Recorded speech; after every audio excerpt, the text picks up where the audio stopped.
Assalamualaikum warahmatullahi wabarakatuh. Salam sejahtera buat kita semua. Perkenalkan nama saya Joyanju Arya Sisiotang, NIM 250301020217 dari PJJ Akuntansi S1. Pada kesempatan kali ini, izinkan saya untuk menyampaikan materi mengenai analisis laporan keuangan. Pada kali ini saya akan menjelaskan beberapa materi mengenai analisis laporan keuangan. Mulai dari yang pertama, apa-apa saja yang dipelajari dalam analisis laporan keuangan, kemudian bagaimana cara menganalisis sebuah laporan keuangan, dan yang terakhir adalah rasio-rasio apa saja yang digunakan dalam menganalisis laporan keuangan. Banyak hal yang kita dapat pelajari dalam menganalisis laporan keuangan. Yang pertama adalah bagaimana memahami kondisi keuangan perusahaan melalui laporan-laporan keuangan yang dilaporkan ataupun yang disajikan oleh perusahaan. Baik itu laporan neraca, laporan laba rugi, laporan perubahan ekuitas, dan laporan arus kas. Kemudian kita dapat menilai kinerja perusahaan, baik itu dari sisi profitabilitasnya, solvabilitas, likuiditas, ataupun efisiensi. Kemudian kita dapat mengidentifikasi kekuatan dan kelemahan finansial perusahaan. Kemudian, bagaimana kita bisa menilai kemampuan perusahaan dalam menghasilkan laba dan memenuhi kewajiban-kewajibannya. Selanjutnya, bagaimana membantu pengambilan keputusan bagi manajemen, investor, kreditur, ataupun pihak eksternal lainnya. Kita juga dapat menilai tren keuangan dari waktu ke waktu dalam satu perusahaan itu sendiri. Kemudian yang terakhir adalah membandingkan kinerja perusahaan dengan standar industri ataupun kompetitor-kompetitornya. Untuk dapat menganalisis sebuah laporan keuangan secara penuh, secara komprehensif, ada beberapa langkah yang harus kita persiapkan. Yang pertama adalah mengumpulkan laporan keuangan lengkap minimal 2-3 tahun terakhir. Kemudian kita lakukan analisis komparatif antar periode untuk melihat tren yang tercipta. Selanjutnya, kita lakukan analisis vertikal. Kita ubah setiap pos menjadi persentase dari total aset ataupun penjualan. Selanjutnya, kita lakukan analisis horizontal untuk membandingkan perubahan nilai dari tahun ke tahun pada laporan keuangan. Selanjutnya, kita analisis rasio keuangannya, baik itu dari sisi likuiditas, leverage, efektivitas, profitabilitas, ataupun pasar. Kemudian kita nilai arus kasnya, bagaimana kemampuan si perusahaan untuk menghasilkan kas dari operasi yang dijalankan perusahaan itu. Kemudian selanjutnya kita lakukan interpretasi dan kesimpulan, apakah perusahaan tersebut sehat, berkembang, atau mungkin terlalu berisiko. Dan yang terakhir adalah kita membuat rekomendasi keputusan bagi pihak manajemen ataupun investor. Seperti yang sudah dibahas tadi, dalam kita melakukan analisis terhadap laporan keuangan, ada beberapa rasio keuangan yang kita pakai. Apa sih sebenarnya rasio keuangan itu? Rasio keuangan adalah indikator yang digunakan untuk menilai kondisi keuangan, kinerja, efektivitas, ataupun risiko dari sebuah perusahaan. Rasio-rasio ini dihitung berdasarkan pos-pos yang ada pada laporan keuangan yang akan digunakan untuk membantu manajemen, investor, ataupun kreditur dalam pengambilan keputusan. Rasio-rasio keuangan ini secara umum kita bagi ke dalam 5 kelompok, yaitu yang pertama ada rasio likuiditas. Rasio likuiditas digunakan untuk menilai kemampuan perusahaan dalam memenuhi kewajiban jangka pendek. Ada beberapa rasio yang merupakan rasio likuiditas. Yang pertama, current ratio. Current ratio itu digunakan untuk mengukur kemampuan perusahaan melunasi kewajiban lancar menggunakan aset lancarnya. Rumusnya, aset lancar dibagi kewajiban lancar. Kemudian yang kedua ada quick ratio. Quick ratio adalah rasio yang digunakan untuk mengukur kemampuan perusahaan dalam memenuhi kewajiban jangka pendeknya tanpa mengandalkan persediaan.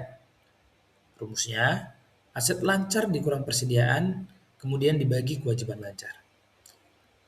Kemudian ada cash ratio.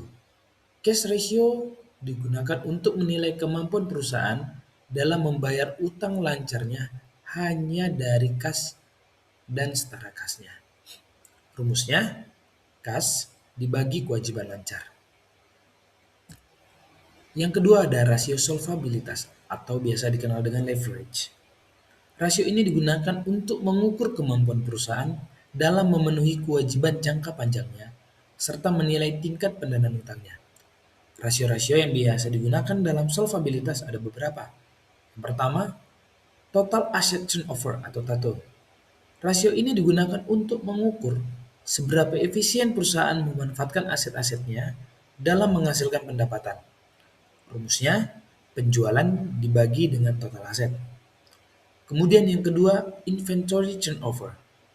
Rasio ini digunakan untuk mengukur seberapa cepat persediaan berputar menjadi penjualan. Rumusnya, harga pokok penjualan dibagi dengan persediaan.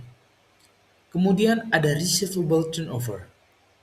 Rasio ini digunakan untuk menilai efektivitas penagihan piutang. Rumusnya, penjualan kredit dibagi piutang usaha. Kemudian ada fixed asset turnover. Rasio ini digunakan untuk mengukur kemampuan menghasilkan penjualan dari aset tetap. Rumusnya, penjualan dibagi dengan aset tetap.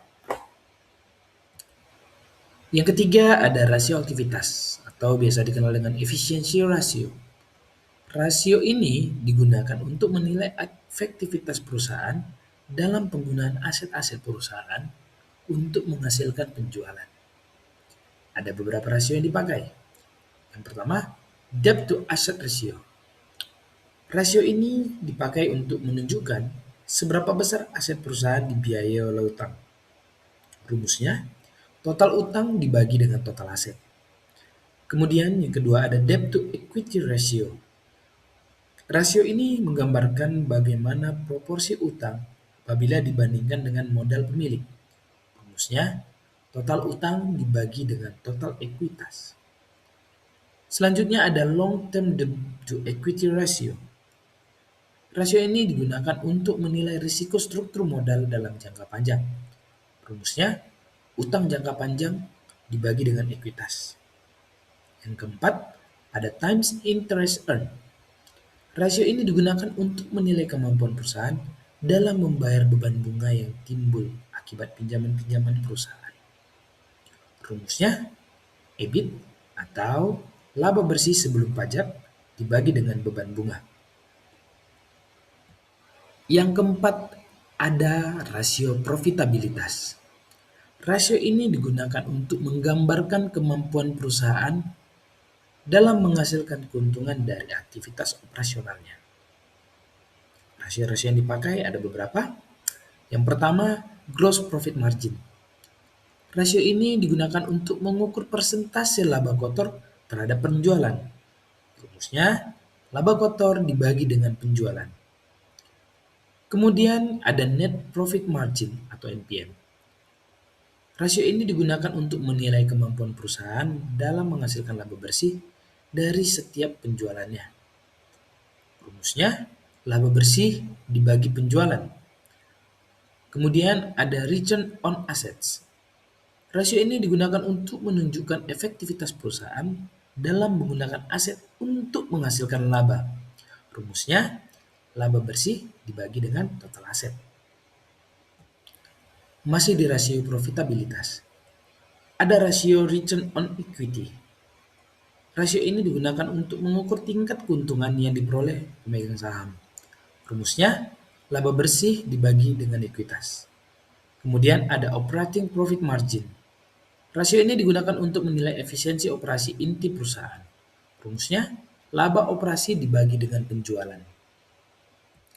Yang terakhir ada rasio pasar atau market ratio.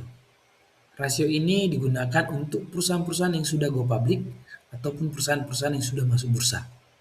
Rasio-rasio yang kita gunakan dalam rasio pasar ini ada beberapa. Yang pertama ada earning per share. Rasio ini digunakan untuk mengukur laba bersih per lembar saham yang dibagikan. Rumusnya, laba bersih dibagi jumlah saham yang beredar. Kemudian yang kedua ada price earning ratio. Rasio ini digunakan untuk menilai apakah saham perusahaan ini tergolong murah ataukah mahal. Rumusnya, harga saham dibagi dengan earning per share. Kemudian ada price to book value. Rasio ini digunakan untuk mengukur perbandingan harga pasar saham dengan nilai bukunya. Rumusnya, harga saham dibagi ekuitas per saham yang beredar. Dari poin-poin yang telah saya sampaikan sebelumnya, kita dapat menarik kesimpulan bahwa analisis laporan keuangan merupakan proses yang penting untuk memahami kondisi dan kinerja suatu perusahaan secara menyeluruh. Melalui analisis ini, perusahaan dapat melihat bagaimana posisi keuangannya, tingkat kemampuannya dalam menghasilkan laba, serta bagaimana efektivitas penggunaan sumber dayanya. Metode atau rasio yang kita gunakan dalam menganalisis laporan keuangan akan membantu pihak manajemen, investor, ataupun kreditur dalam pengambilan keputusan yang lebih tepat, baik dalam mengelola perusahaan, menilai risiko, maupun menentukan arah investasi di masa depan. Berikut adalah referensi yang saya gunakan dalam mempersiapkan presentasi kali ini. Referensi ini mungkin bisa membantu teman-teman untuk memahami analisis laporan keuangan lebih dalam lagi. Demikian presentasi saya kali ini. Semoga bermanfaat bagi kita semua. Assalamualaikum warahmatullahi wabarakatuh. Salam sejahtera bagi kita semua.